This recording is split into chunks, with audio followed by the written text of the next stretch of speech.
All right, let's go. Welcome to another episode of eCom Raw Reality, where we talk all things e-commerce, Shopify, most likely, Facebook ads, Meta ads, Google ads, Klaviyo, and email marketing, all of that. So, in this one, I actually want us to talk about the e-com growth ecosystem. And by that, I mean that nowadays, if you do just paid ads, that's not enough. If you do just email marketing, that's not enough. If you do just one thing, if you do just CRO, it's not enough.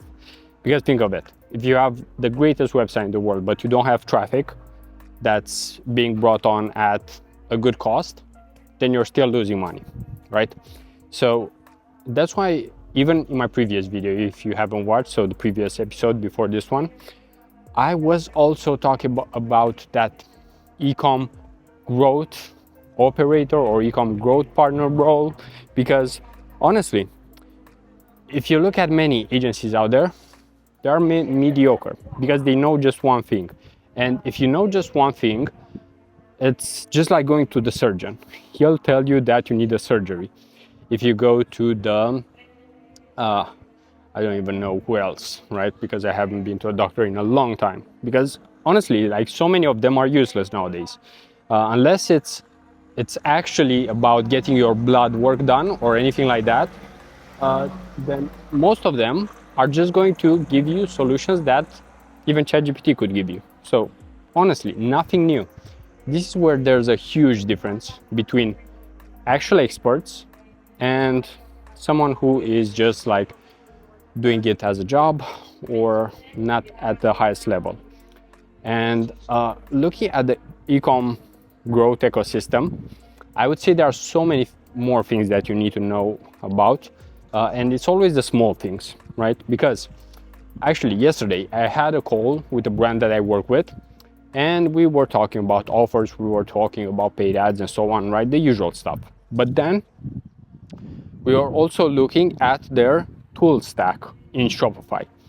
Or actually, better said, we were chatting about which ones to use, in order to get, let's say, first-party data, And if you don't know what first-party data is, well, it's clear that you don't know enough, because honestly, you should be knowing that if you want to work with an e-com brand, or if you are doing paid ads, or even CRO, even email marketing, you should know what first-party data means, because it doesn't take more than, honestly, 10 minutes to learn, more or less.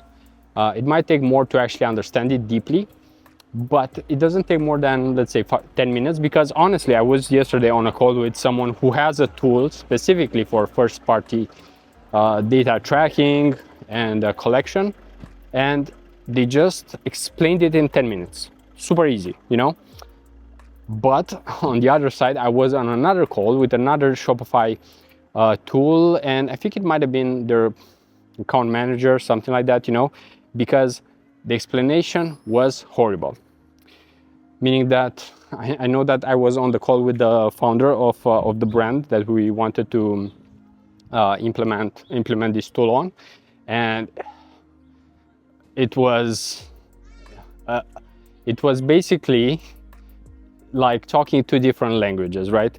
The account manager was explaining, and she explained the same thing like 5 times, and even myself and the business partner, like, he couldn't understand, like, it was a rough one. Like, I haven't been on a call like that one where we were both, like, all three of us talking English, but it was so technical to some extent, or like so inaccurate that it just didn't make sense, So you can still see that there are so many inefficiencies out there right now, right? I mean, look at me right now. Am I taking the most efficient path here home? Hard to say. Should I walk more? Should I walk less? Then think about it in terms of actually doing this video. Am I actually saying the best thing at the beginning of the video so that I can actually keep your attention? Probably not. So you can see all of the inefficiencies that are out there. And this basically, at least for me, and probably it can mean the same for you, this means opportunity. The fact that if something is not optimized, there is room to optimize it, right? And this is something that I'm in love with, I would say, like, actually making things better over time, improving them, like just giving them a boost, you know, because why not? Like, why wouldn't you try to improve things? I mean, most of us in general prefer growth, right? I don't know if I've seen any person out there who just says, no, I don't want growth. I don't want to improve my health. I don't want to improve my business numbers. I don't want to improve my skills. I don't want to improve my relationships. I don't want to improve anything, you know? Like, I don't think I've heard anyone say that, right? So that's why sometimes we actually need to think in terms of what we don't want, right? And then look at the opposite. So if we don't want to be poor, right? What do we have to do? Well, probably work, right? If we want to enjoy work, right? Let's see what would make work not enjoyable, right? And try to not to do that, right? So, of course, I don't want us to get philosophical here or anything, but I also am not into talking about data and like first party data, you know, like talking about cookies. If you get someone to land on your website, and if they if you don't get their cookies, then you won't get their data after 7 days anymore, you know, like I don't enjoy talking about this. Like, that's why we have founders and tools for that, right? I'm not going to explain what a tool does when I'm not the founder of that tool, you know, like, yeah, it's just not my lane, and I'm aware of that. Like, I need, and everyone needs to know that ideally you talk about things you know about, right? That's why when you watch these videos, you'll believe that I know almost everything, because I just talk about the things that I know. So I'm not going to talk, even if I know some things, right, about nutrition, about health and all of that, I'm not going to focus on that, because it won't be as helpful for you, and you will probably come here mainly for the e-commerce tips and tricks, right? So that's why it's really important to always think of what's the most important thing to focus on.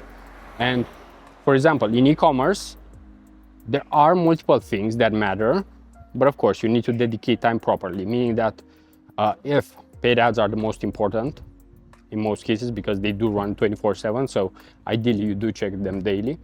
But if you know that, then of course you will need to dedicate a few hours daily to paid media, right? CRO, you might not need to pay attention daily, because you set up a test and then you wait for the test results, right? So as you can see, different things, different cadences, and different time allocation. Because even in my IG bio, I think I have something along the lines of resource allocator, something like that, because I think it's just like a game, right? Allocating resources is actually a skill. Understanding and paying attention to time and other factors, such as during that time, how much do you actually earn, how much do you pay, you know, like how much do you pay your employee for a specific time block, right? And is that time block actually beneficial for your business, for you, for them, for everyone? If it's not, you can start rethinking. All right, let's change this so that it's mutually beneficial. And coming back here and just wrapping it up, having a conclusion, I would say that you definitely need to look at everything, first party data, right? And sometimes you can just ask ChatGPT. It's so easy. That's why I'm not even going to talk about it, because it's more about like bringing awareness about it. And then honestly, it's mostly about you just like taking action on it, right? For example, if you know that you need to know first party data, like you just need to start searching about first party data, because if I start explaining to you right now, first of all, I don't have the best explanation. Second, I won't be explaining it as well, just because that's not something that I'm interested in, and that's not something that I actually do, you know. But what I can say is that ideally you do try to look holistically in the e-commerce, let's say, echo chamber, and try to understand as many variables as possible. Because like I said, Shopify tools, they are, I wouldn't say make it or break it, you know, meaning that you can have a business without like any crazy Shopify tools and so on. But once you get to certain levels, like 6 figures, 7 figures, 8 figures, every little improvement does matter. Meaning that, for example, 1% for a $1 million brand means 10K.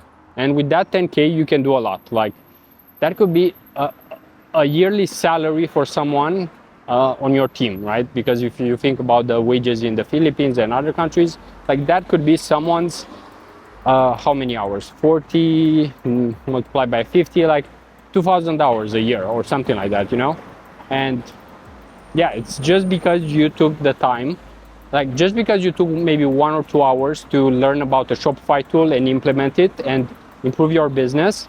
That's the main reason why right now, let's say that you have 2,000 more hours yearly to actually improve your business, you know? So I would say that's pretty much it for today, keeping it at 10 to 11 minutes as always. And as always, continue growing and peace out.